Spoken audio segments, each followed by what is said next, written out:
타닥타닥. 지금 이 소리가 들리십니까? 매캐한 연기 냄새가 코를 찌르는 것 같지 않습니까? 지금 여러분 눈앞에서 불타고 있는 이 돈다발, 정확히 92억 원입니다. 평범한 직장인이 한 푼도 안 쓰고 200년을 모아야 만져볼까 말까 한 돈이죠. 그런데 누군가는 압구정 아파트 한 채를 깔고 앉아서 숨만 쉬었는데 이 돈을 벌었습니다. 차익이 100억인데 세금은 고작 8억. 나머지 92억은 고스란히 그들의 주머니로 들어갔습니다. 매일 아침 지옥철에 몸을 구겨 넣으며 성실하게 일한 당신의 노동은 이 거대한 불길 앞에서 한중의 재처럼 초라해졌습니다. 이게 나라인가 싶으시죠? 분노가 치밀어 오르실 겁니다. 하지만 진짜 공포는 이제부터입니다.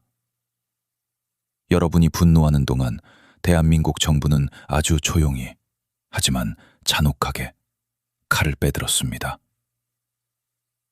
더 이상 부동산으로 꿀 빠는 꼴은 못 본다. 이건 도덕적인 정의 구현이 아닙니다. 국가가 살아남기 위한 냉혹한 생존 본능이죠. 지금부터 당신의 아파트를 향해 날아오는 500조 원 규모의 자금 이동 작전, 그 충격적인 실체를 폭로합니다. 끝까지 보지 않으시면 당신은 불타는 돈다바바를 구경하는 게 아니라 당신 자신이 불타버릴 수도 있습니다.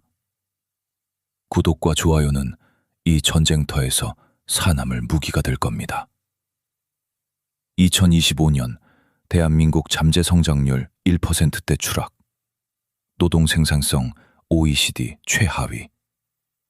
이 숫자들이 무엇을 의미하는지 아십니까? 대한민국이라는 거인의 심장은 멈추기 직전이라는 뜻입니다. 사람의 몸으로 치면 피가 온몸으로 돌지 않고 다리에만 꽉 뭉쳐서 썩어가고 있는 하지 정맥류 말기 상태인 겁니다. 그 뭉친 피가 바로 부동산에 묶인 돈입니다.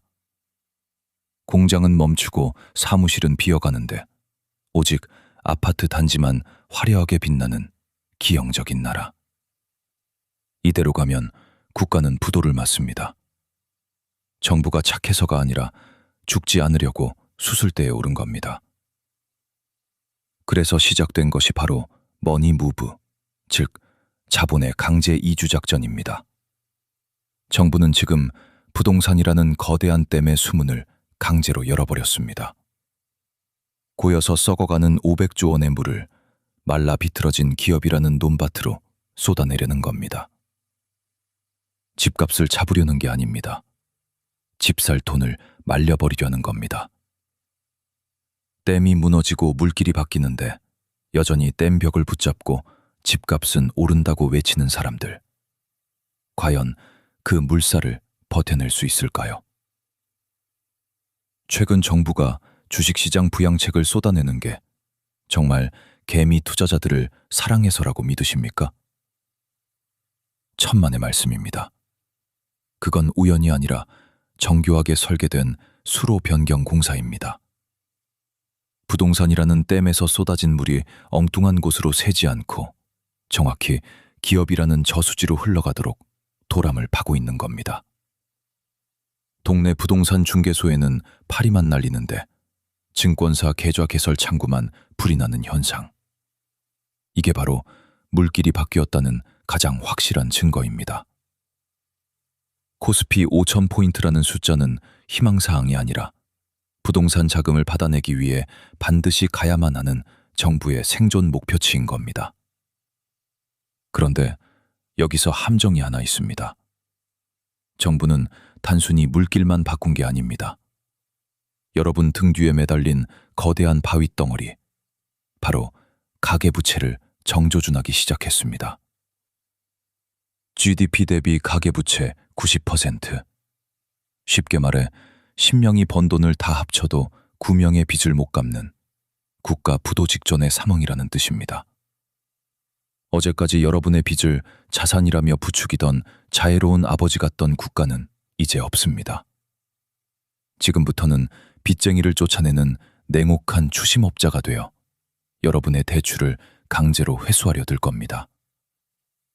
BIS, 국제결제은행이 한국에 보낸 경고장에는 이렇게 적혀 있었습니다. 이 빚을 줄이지 않으면 다 같이 죽는다.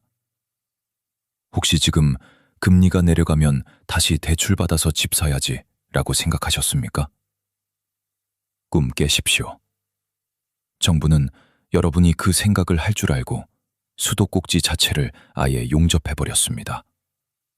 그 용접기의 이름이 바로 스트레스 DSR입니다. 금리가 내려가서 이자가 싸지면 뭐합니까? 대출 한도라는 파이프 구멍이 바늘구멍처럼 좁아졌는데 말이죠. 예전엔 연봉 5천만 원이면 5억을 빌려줬지만 이제는 2억도 안 나옵니다. 돈이 없는 게 아닙니다. 돈이 있어도 여러분에게만 안 빌려주는 겁니다. 사다리는 이미 걷어차였습니다. 혹시 전세가 영원할 거라 믿으십니까? 그 믿음이 얼마나 위험한지 아셔야 합니다. 전세제도는 사실상 국가가 눈 감아준 사금융이었습니다.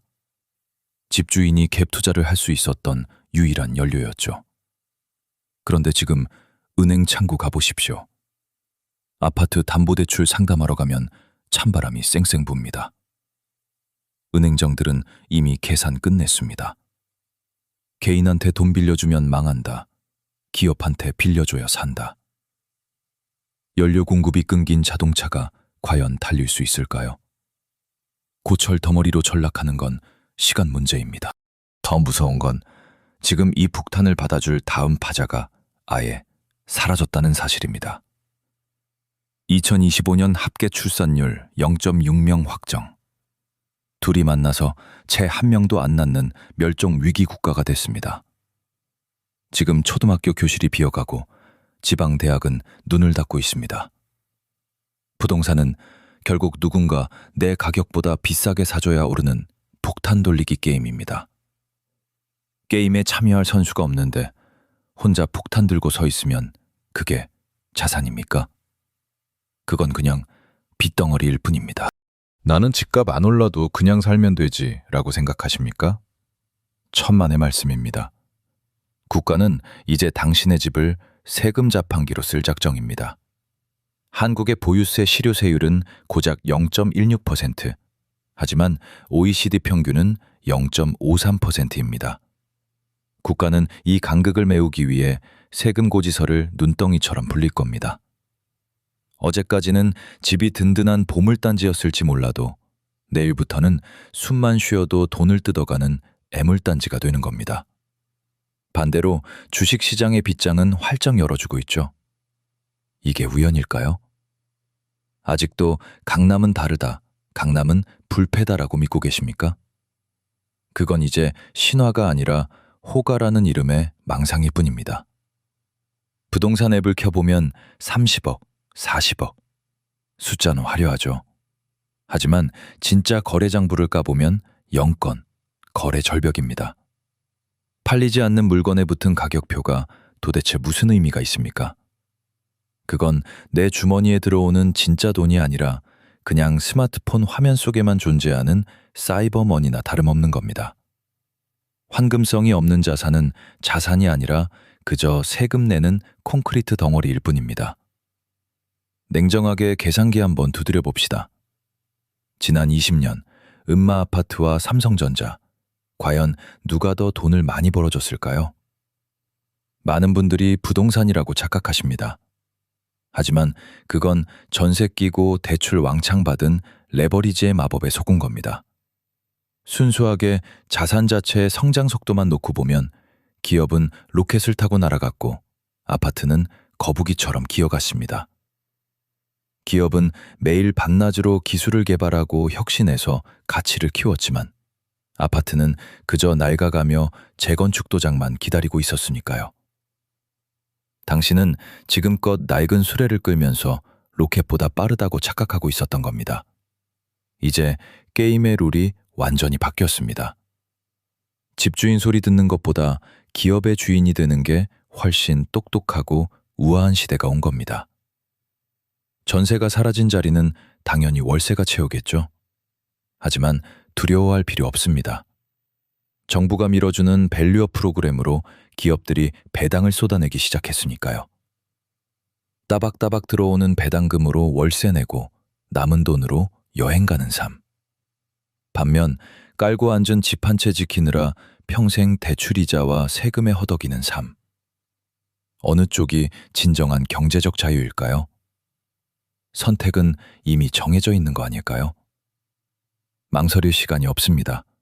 지금 당장 스마트폰을 켜서 내 자산 포트폴리오를 확인해 보십시오. 부동산 비중이 40%를 넘는다면 당신은 침몰하는 배에 발이 묶여 있는 겁니다. 지금이 마지막 탈출구입니다.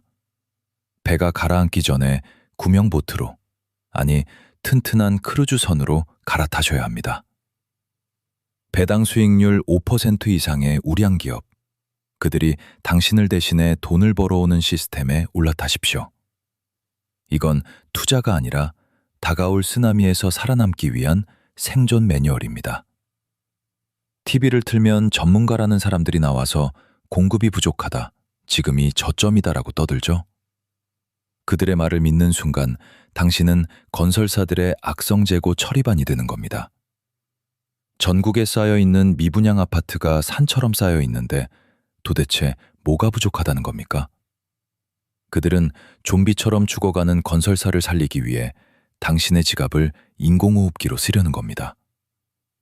공급 부족이라는 말은 그들이 만든 가장 정교한 거짓말이자 마지막 호객 행위일 뿐입니다. 10년 뒤 당신의 모습은 둘 중 하나일 겁니다. 낡은 아파트 거실에서 불어나는 세금 고지서를 쥐고 그때 팔 걸 하며 땅을 치는 사람. 아니면 해외 휴양지에서 스마트폰으로 배당금 입금 알림을 확인하며 미소 짓는 사람. 부의 추월 차선은 이미 열렸습니다. 다만 매표소가 부동산에서 기업으로 바뀌었을 뿐입니다. 흐름을 읽는 자에게 위기는 기회가 되고 흐름을 거스르는 자에게 위기는 재앙이 됩니다. 자, 이제 당신은 어느 줄에 서시겠습니까? 판단은 당신의 몫입니다.